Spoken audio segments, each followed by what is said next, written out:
Hello YouTube, this is your boy Mike coming at you again with another video. And today's video topic is, if there are more women in the United States, why is it so hard for men to date? One would think because the women outnumber the men, should technically be easier to date women in the United States. But many men are finding it very difficult to find, spouses and girlfriends and just in general to find dates. Also, I was watching Fresh and Fit, and they pretty much were saying that no time in history have we had so many male versions within the United States such as now. And it kind of makes you wonder, like, if there are more women than men, that for the most part that shouldn't be. It should be very easy to go out, approach a girl, maybe multiple girls and still find you, someone decent to date. So I'm going to go into a few reasons that I myself have also researched and a few things to take into account as well, because there's multiple variables when you look at this. First off, even though technically there are more women than men in the United States, when you actually look at the data, from ages, I believe, 18 to about 30, it actually is not the case. It's actually, numbers are actually just about even. And I want to say it's slightly in favor of there being actually more men than women up till about the age of 30. From that point, it starts to drop off and you start to see a dip in the percentage of men. And instead, you start to see more women, which explains a lot. If you ever notice, when women are in their prime, which are pretty much ages 18 to 25, if you notice, they don't have a real need to, a lot of them anyway. And I'm not talking about all. They don't really have a real need to kind of settle down and find somebody so quickly. If you notice, they have plenty of options.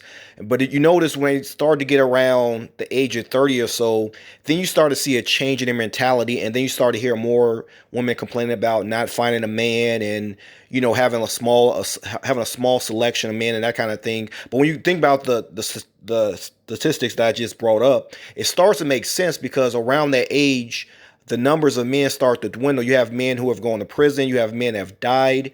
You have men that have left the country, and so it kind of explains a little bit of that. But to even go even further than that, because then people would say, okay, well then if that's the case, then sometimes I'm dealing with women around my age, maybe in the 30s and so forth, and some of them still are difficult to date. Why then is it not as easy to date some of these women? Because even then, in some cases, women in their 30s are still somewhat picky, even though they're at a stage where many of them have, hit the wall.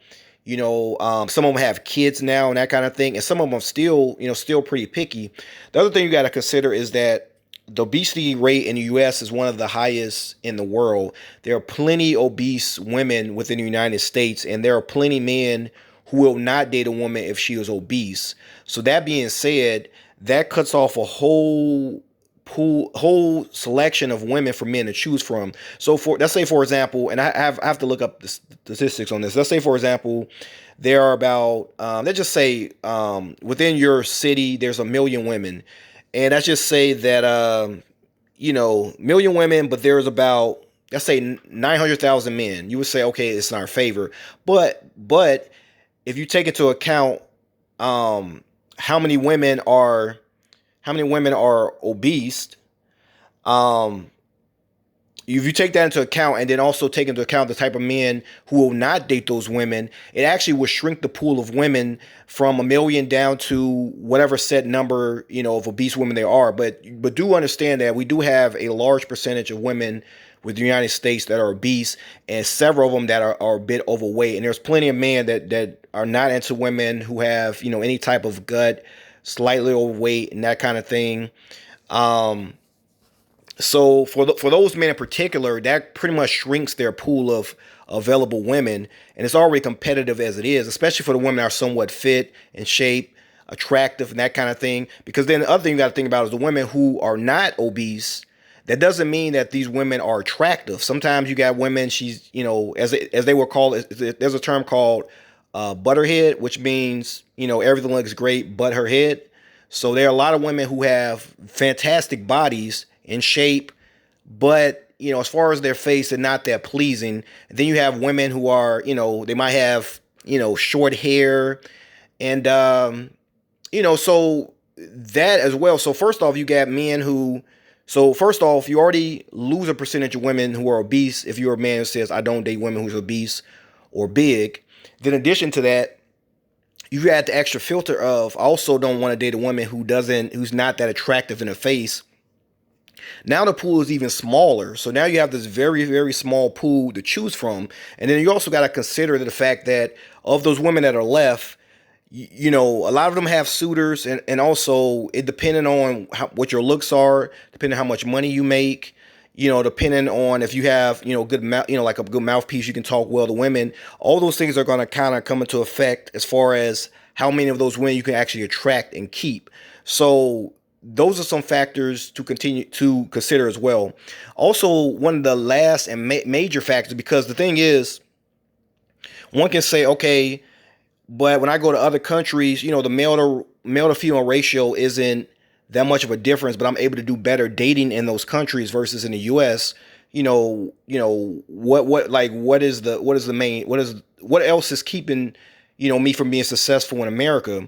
Other thing you got to consider, in some other countries, specifically like in South America, they don't have programs such as WIC.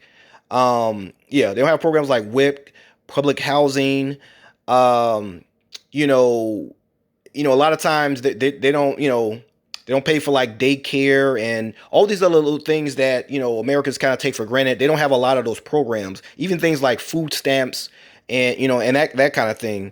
So I say that to say that in those countries, a lot of times what happens is um, if a woman was to have a baby, or even just in general, she's not able to find a job, a lot of times she has to kind of depend on her family, or in many cases, her husband or her boyfriend. So in this case, the lack of those services gives women more of an incentive to want to settle down, to want to find a man, to want to start a family, because it's also based on her survival, just to make ends meet a lot of times. So in that case, when you go to these other countries, um, they're looking at you almost as, put it this way, there's more value in being a man in that case, because not only is it about, love and starting a family, but it's also a matter of somewhat of survival. In a sense, you're kind of covering a woman. You kind of cover, her safety, her expenses. Because I've even brought up the fact that, in America, even though there's a lot of problems with the police, but in some cases it's very, very safe. If something happened, the police will come, they'll solve the case. But in some of these other countries, as far as like, murder cases being solved is very, very low. And a lot of times people don't really trust the police. So a lot of times when a woman wants to feel safe or secure, she's really, really looking to a man to kind of give her security, to protect her, to keep her safe, to give her advice. And so that also gives you even more value in these countries. So women see you, they see you not just, like I said, not just a potential lover, suitor, but also as a protector, a provider. And so in that case, your stock goes up in these other countries versus in the US. Once again, if you even look at the woman the wrong way, she's filing charges on you, talking about sexual harassment, you're being sued, the police are after you. It's just, so in a sense, the government has kind of given women incentive to not necessarily look to men for a lot of these things versus the other countries that women will look for. She doesn't need you in the US. She doesn't need you for safety. She doesn't need you for food or shelter. She can get all that from the government. Um, and on top of that, as I told you before, with the pool of women being so small due to some women being obese, also some women, yeah, a large part of women being obese, and also with the ratio of women and men, being somewhat equal up to the point till she's 30, it kind of puts um it kind of it kind of devalues man's worth within this country, and also gives women, a whole lot more options. And also take into account that in other countries as well, prostitution is legal. And why is that important? Because when you go on things like Instagram, when you look at these IG models, you have all these guys simping for women in their DMs and so forth. Versus the other countries, a lot of men wouldn't even do that if they were that thirsty. A lot of times they generally would just go, find some type of escort or somebody else and And that's kind of how they would handle a lot of their urges. But here in the States where it's illegal, a lot of those type of men that would normally go to the escorts now have to look for other women, women just in general, to kind of, to kind of get off for the most part. So for that being said, that greatly increases women's value, and it also makes a lot of these simps going to a lot of these women's inbox just to simps to get, some type of arousal from just looking at the pictures and trying to follow these women, and Instagram, Twitter, Facebook, that kind of thing. So overall, what I'm trying to say overall is that in America, the variables in general are in favor of the women. Women versus if you go to other countries, they're generally in favor of men, which is why you'll find out when you go to a lot of countries, even in countries such as, you can even go to Mexico. Go to Mexico, not necessarily Tijuana because that's too close to the border, but find like a little, like Mexico City, some other little city in that area, and it's very close by the United States. Go there and just interact with some of the women and come back and tell me you don't really see a difference. You will definitely see a difference in the way you're treated, the way you're valued as a man, the way the women speak to you. Um, you will see that you have much more value as a man outside of the United States. Not to diss women and say that there are no women in the States that are, worth going after. I myself, I did, I did decent in the States, but as you can see, I've done a whole lot better overseas. I could say that. But I am willing to say that there are some few spots here and there in the United States, and there is a small pool of women that are worth, pursuing, going after. But I always think it's better to explore your option, just like the women, like as I told you before, between 18 and 30, they're exploring their options. They're not really thinking about you. I think you as the man need to explore your options, get your passport. You need to travel. You need to see the Dominican Republic. You need to see Colombia. You need to see Brazil. You need to see Cuba. You need to see Argentina. You need to see Thailand. You need to go to the Ukraine. You need to explore parts of Africa, Ghana, South Africa.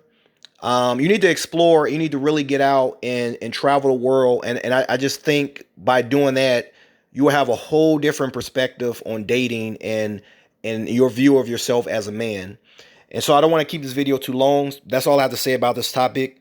Let me know what you think in the comments. Please subscribe, hit the notification bell, hit the like button. And until next time, this is your boy, Mike, the Passport Bro Wingman.